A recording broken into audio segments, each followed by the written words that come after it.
Bismillahirrahmanirrahim. Assalamualaikum warahmatullahi wabarakatuh. Bertemu kembali dalam sembang ilmiah bersama saya, Cikgu Zainal, yang akan membincangkan seterusnya apakah konsep dan falsafah umrah. InsyaAllah dalam sesi ini kita akan bincangkan dengan komprehensif.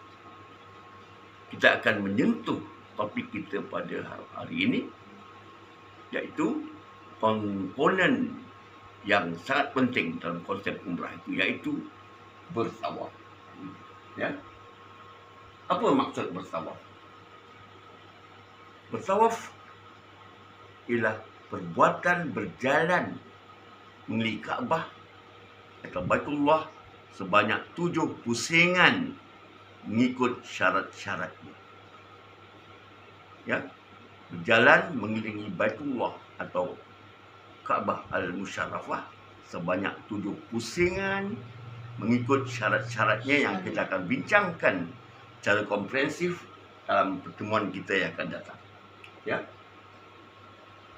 Jadi apa fadilat tawaf ini?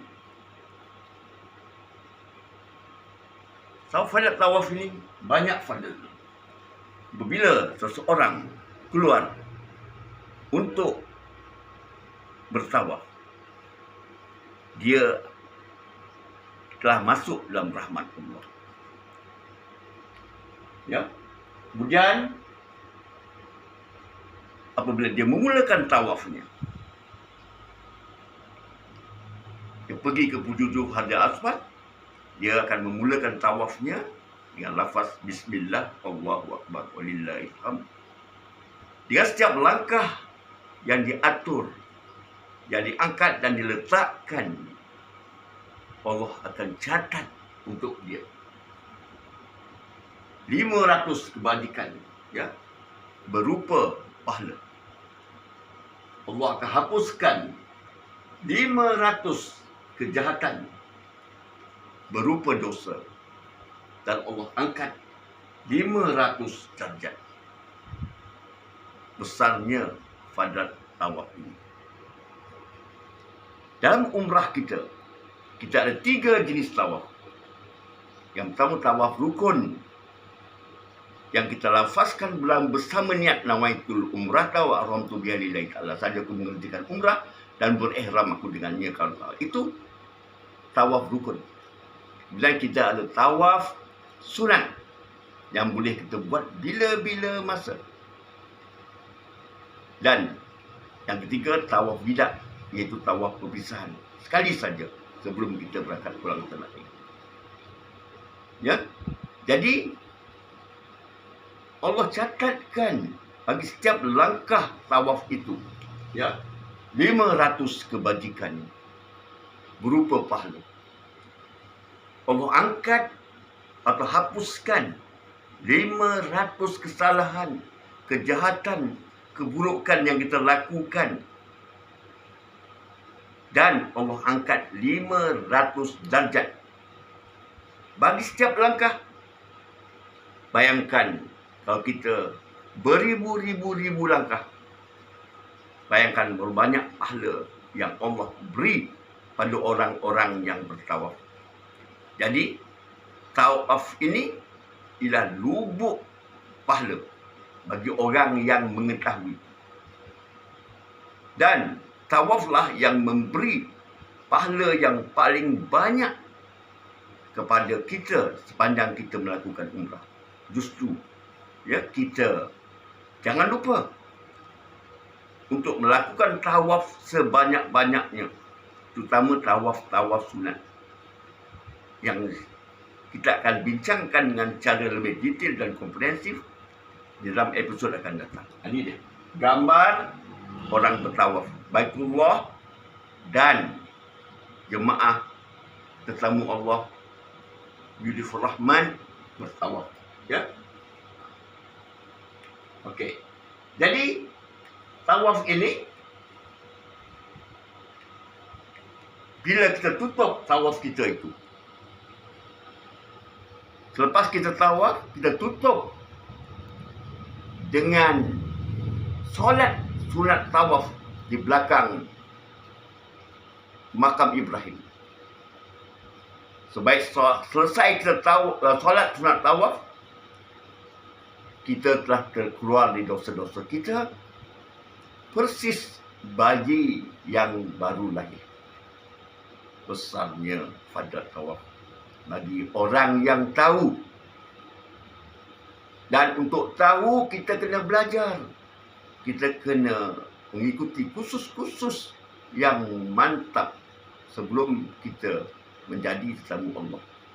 Ya, itu dia komponen konsep umrah yang sangat penting, iaitu bertawaf.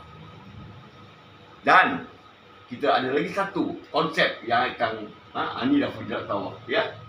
Ini tengok balik semula. Yang saya ceritakan tadi, ya. Okey, ya. Baik. Jadi, apakah fadilat tawaf yang lain? Itu dia nyatakan setiap langkah diberi pahala 500 kebajikan dan dihapus dengannya 500 kejahatan, keburukan yang kita lakukan, dan diangkat 500 saja. Ya. Jadi lepas itu selesai kita tawaf, jangan kita lupa bersolat 2 rakaat di belakang makam Ibrahim. Saja aku solat sunat tawaf 2 rakaat kerana Allah Ta'ala, dan habis saja kita beri salam, kita terkeluar daripada dosa-dosa kita, persis bayi yang baru lahir. Ya, suci, murni, bersih.